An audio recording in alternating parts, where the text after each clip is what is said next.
Hey, oh wow, it's like almost noon and I'm actually almost done with the book, To the Rescue. Just a few more paragraphs in. Oh, can't wait to find out how many words I wrote in it. I'm gonna update it tonight before midnight, so if not, probably before 9, which would be really nice. Looking forward to it. I'll probably finish it when my shift is over. So yeah. Still haven't finished it, but I know I have at least a few paragraphs left. So, I'm kind of trying to extend this writing for To the Rescue because I just want to make sure it lasts more than just 4 days of NaNoWriMo, you know? And plus, I still have no idea what I'm going to do for the new book. I might have to go through some of my older books tomorrow and figure out which ones I might have some more adventures left. Booyah! Ooh, ooh, ooh, ooh. Hey. Pretty exciting. It is day 3, or not day 3. It's day 5. I finally finished the book, but it's not to my liking. Because I tend to, when it comes to finishing books, I tend to summarize the whole book as to what happens. It's kind of like an epilogue. So this particular epilogue, I am not satisfied with. It's disappointing. But at least now I can concentrate on what the next book should be about. I'm still clueless, but this morning's dream made me realize, I mean, because of how much I've been stressed out about it, it's finally gotten into my dreams. So this morning, I finally dreamed of, or not finally, I dreamed of these 5 strangers becoming friends and rebelling against their research leaders. And they end up doing this Back to the Future thing where they're driving really fast cars and, well, yeah, you can guess what happens there. Alright, so I finished To the Rescue this morning right before my shift, which is really nice. And now, on my way home, I actually got to work more on story ideas for the next book, for NaNoWriMo, of course. And I was actually writing more of this dream I had this morning. Like on my way home from work, I actually realized this would actually be a great story idea to work on, to actually write. Because even though I probably won't use the exact dream, I can at least use pieces of it, create my own little plot and stuff like that. Oh my gosh, I am excited. I cannot wait to work on it. I know I have to start the book soon, before midnight, or at least, no, not before midnight, at least before 10, so I can get some words down, you know. I'm excited. Let's hope I get more words. It is day 6, my battery is low, so I'm kind of rushing this here. I am actually on my way to work, but I just wanted to tell you guys, oh my gosh. Okay, I'm going to talk a little loud here because this room that I'm in is kind of noisy. Well, not too noisy, but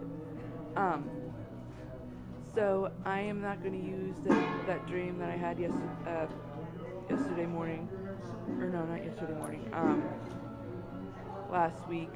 I'm not going to use the dream. I went over all the story ideas. I had forgotten I had a document of story ideas, and there is one in particular that I have actually been trying to work on over the years. I think since I moved near one of the grocery stores about 3-4 years ago. Actually, or anyways, I'm actually pretty excited because that means I'll be working on that one. I've been trying to work on a different version of Prince and the Pauper, where it's actually Princess and the Pauper, but I'm not going to keep the title, you know, it's going to be something different. And it's not going to be anything like the Barbie movies, Princess and the Pauper or Princess and the Pop Star. I'm going to make sure it's nothing like those two.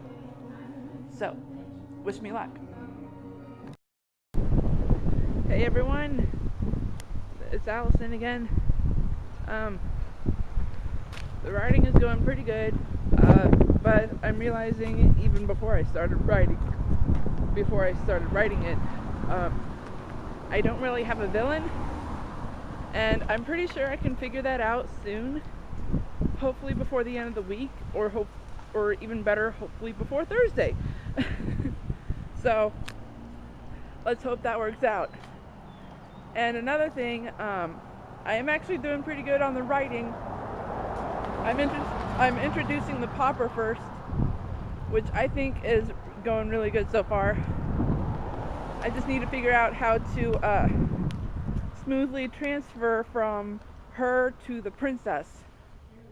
Again, I'm not sure what my word count is, but today is day 7. Exciting, because not only is there a meeting tonight for Columbia Transit's routes for next year,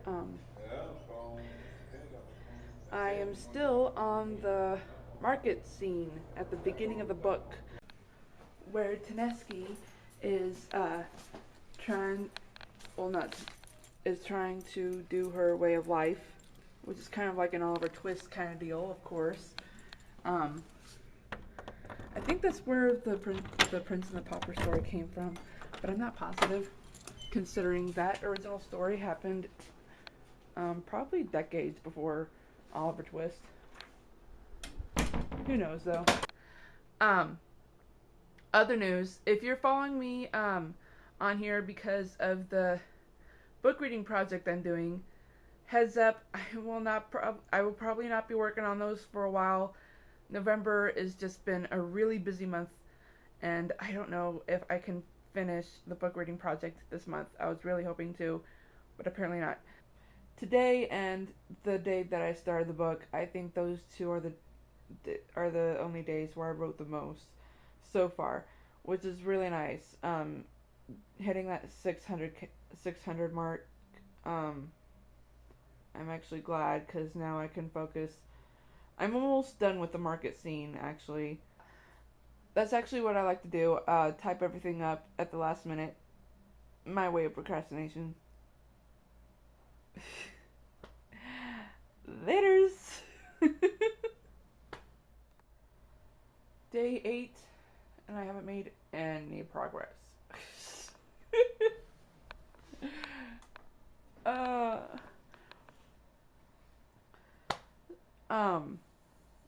So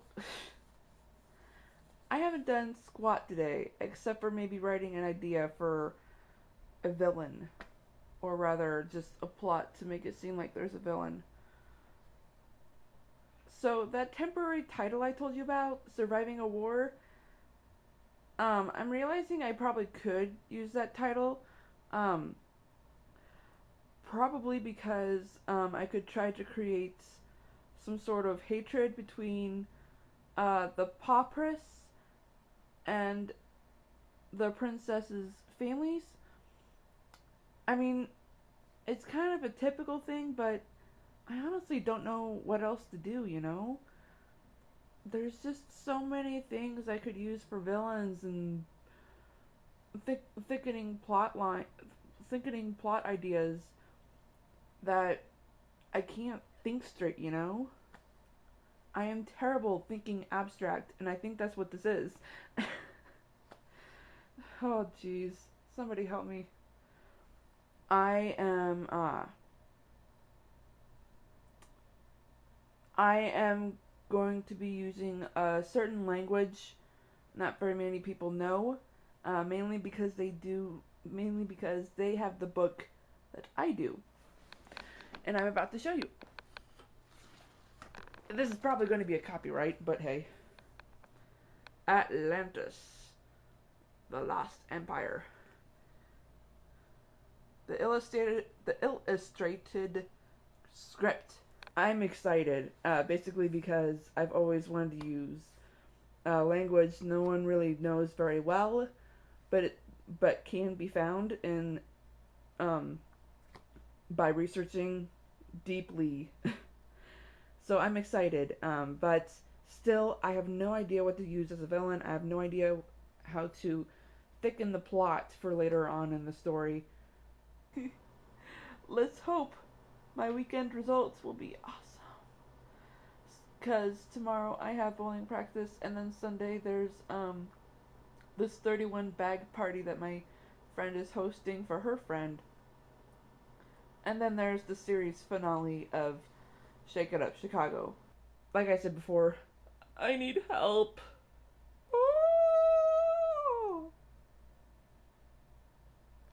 Oh! Oh! Oh! Oh! Just practicing. Oh my gosh, so exciting. I went over the 1,000 mark word count today. So exciting. So exciting. My book is progressing. I am actually, for some of my characters, I am actually using Icelandic names, which I think is great. I mean, I don't necessarily know where in the country, or where in the world, I should say, this book is set in, but I guess, I knew I wanted to use, like, foreign names, but I didn't want it to be, too foreign. But I'm realizing that even Icelandic names are kind of too far out there for foreign names. But I really am enjoying researching these names, though, because it's so different from what we're used to here in America, and even in the Spanish countries, because there's in Iceland, their naming system is so weird, especially before whatever year it was when they decided to change it and make it even more confusing. So it seems like your father's name becomes part of your last name, but if you're female, Dotir is added to your father's name for your last name. But if you're a son, it's your father's name and then SSON, son. So it's really weird, but I actually found out that they added a couple of things to make it even more confusing. Oy. I'm actually really excited because I realized when I was about to validate my words for today, I realized that I almost forgot about the birthmark. Because the way to tell these one of the few ways to identify the pauperess and the princess apart are the birthmarks. One of them is, I should say, I guess another would have to be their personality.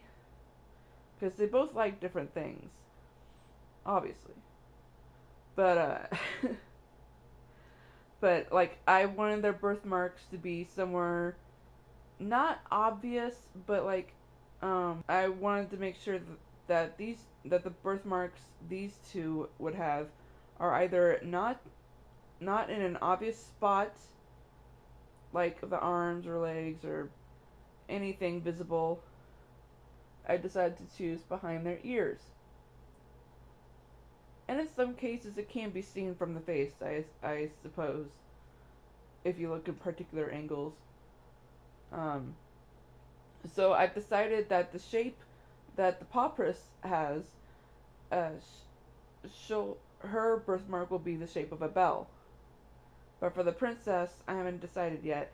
I finally introduced her though, which is really exciting. I actually had some advice from one of my writer friends today on Facebook, and she actually gave me a question. How would you want to meet the princess? How would you introduce her? And that's actually my main question, and when she typed it in a specific way, I'm like, oh, that's interesting. So it's definitely, I'm actually having fun with this. Tomorrow, it's going to be pretty exciting. Series finale of one of my favorite shows. Sucks. Because this particular channel, they cancel shows right after the 62nd episode. Yeah, if you know who I'm talking about, sucks. Alright, laters. Alright, Alright, so I'm heading to my apartment. I had a great write-in session today, even though we all didn't really talk that much. I was a little late, so I guess I missed out on the talking part. And I'm sure there will be writing at the end of it, but I left an hour early because, as I said last night, I have somewhere to be. And I have somewhere to be to support my friend at her apartment. I can tell you one thing though, I wrote a lot. It might not be 1,000 words. I'm gonna type it up. I'm gonna type it all up when I get home. But I will let you all know. Ooh, bright, sunny, ow, glare. I will let you all know though, this is exciting. I mean, I don't think I wrote 1,000 words, but it kind of feels like it. Because it's the same amount I wrote the other day, and it actually equaled too close to 1,000 words. Who knows? So I'm excited, because I'm finally at the point where the princess is going to go outside. Look close up. I'm finally at the point where the princess goes outside, but I still need to write a little more information about Taneski, because with the princess, I kind of just blurted everything out, not just in narration, but also in character speaking, because I'm defining these two characters that I'm introducing.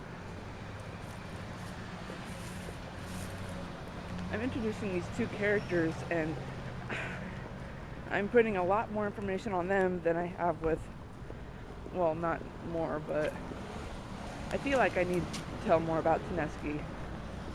We'll find out.